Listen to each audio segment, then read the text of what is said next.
Hello दोस्तों, कैसे हैं आप सब। उम्मीद करती हूँ अच्छे और मस्त होंगे। प्यारे दोस्तों, आज की कहानी है गंजी जेठानी की लंबे बाल वाली देवरानी। गांव के एक कोने में एक बड़ा सा परिवार रहता था, जिसमें मनोरमा और सुमित्रा, दो भाभियां, एक ही घर में अपने पतियों और ससुराल वालों के साथ रहती थीं। मनोरमा यानी जेठानी उम्र में सुमित्रा से बड़ी थी और उनका स्वभाव अत्यंत शांत, सौम्य और सादा था। उम्र के साथ उनके बाल झड़ने लगे थे, जिसके कारण गांव में लोग उन्हें गंजी जेठानी के नाम से बुलाने लगे थे।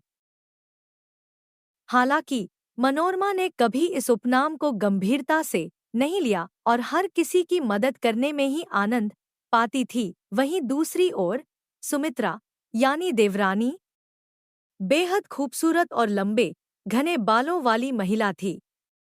उसकी सुंदरता के चर्चे पूरे गांव में थे। सुमित्रा का स्वभाव भी थोड़ा चंचल था और उसे अपने बालों पर बड़ा गर्व था। अक्सर जब गांव की महिलाएं उसके बालों की तारीफ करती, तो वह गर्व से मनोरमा की ओर देखती और उनकी सादगी का मजाक उड़ाती। हर सुबह मनोरमा जल्दी उठकर घर के सारे काम संभाल लेती। वह कभी किसी से कुछ नहीं कहती और किसी भी काम से ना नहीं करती। सुमित्रा अक्सर सजने संवरने में लगी रहती और मनोरमा का मजाक बनाती। उसे लगता कि मनोरमा का जीवन एक संघर्ष है और वह खुद को उनसे श्रेष्ठ समझती। एक दिन गांव में एक औरत ने सुमित्रा से कहा, तुम्हारी किस्मत अच्छी है जो तुम इतनी सुंदर हो। देखो, मनोरमा बेचारी की तो हालत ही देख लो।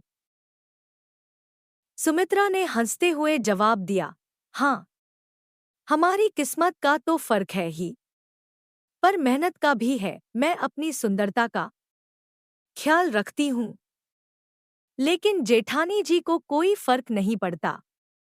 कुछ समय बाद गांव में एक बड़ा त्योहार आया और सभी लोग मंदिर में पूजा करने के लिए जुटे। गांव के इस बड़े आयोजन में सबने नए कपड़े पहने थे और खास तौर पर सजने संवरने की तैयारी की थी। सुमित्रा ने भी खूब सजी जी और उसके लंबे बालों में गजरा सजाया गया था। वहीं मनोरमा साधारण साड़ी और बिना साज सज्जा के मंदिर पहुंची, क्योंकि उन्हें दिखावे की बजाय पूजा और भक्ति में अधिक विश्वास था। मंदिर में पूजा के दौरान गांव के पुजारी जी ने सभी को प्रवचन देना शुरू किया। उन्होंने कहा, सच्चा सौंदर्य वह है जो दूसरों की भलाई और सेवा में हो।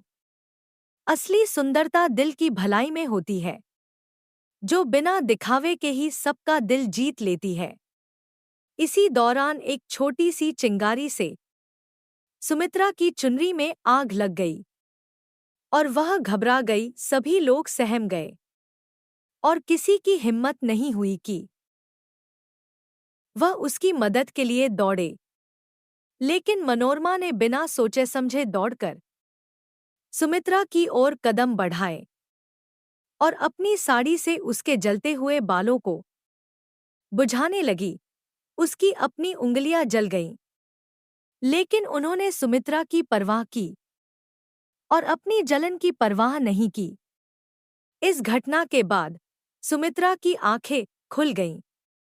उसे समझ में आया कि जिस सच्ची सुंदरता की बात पुजारी जी ने की थी, वह मनोरमा के चरित्र में ही है।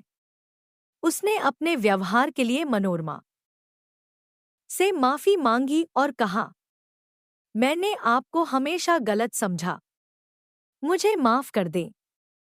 मनोरमा ने उसे गले लगाकर कहा, बातें और सुंदरता तो क्षणिक होती हैं, असली चीज दिल और अपनेपन का भाव है। हम सब एक परिवार हैं और हमें एक दूसरे का सहारा बनना चाहिए। यह कहानी सिखाती है कि असली सुंदरता बाहरी रूप रंग में नहीं, बल्कि दिल और आत्मा की अच्छाई में होती है। सच्चा सम्मान और प्यार वही लोग पाते हैं जो दूसरों की सहायता और सहानुभूति में विश्वास रखते हैं। प्यारे दोस्तों, यह कहानी यहीं पर समाप्त होती है। आपको यह कहानी कैसी लगी? कमेंट बॉक्स में जरूर बताएं। अगर आपको हमारी ये कहानी पसंद आई हो तो कृपया हमारे वीडियो को लाइक, शेयर और चैनल को प्लीज सब्सक्राइब जरूर कर लें। इससे हमें मोटिवेशन मिलता है और आप तक ऐसी ही मजेदार कहानियां सबसे पहले पहुंचती रहेगी। प्यारे दोस्तों, नमस्कार।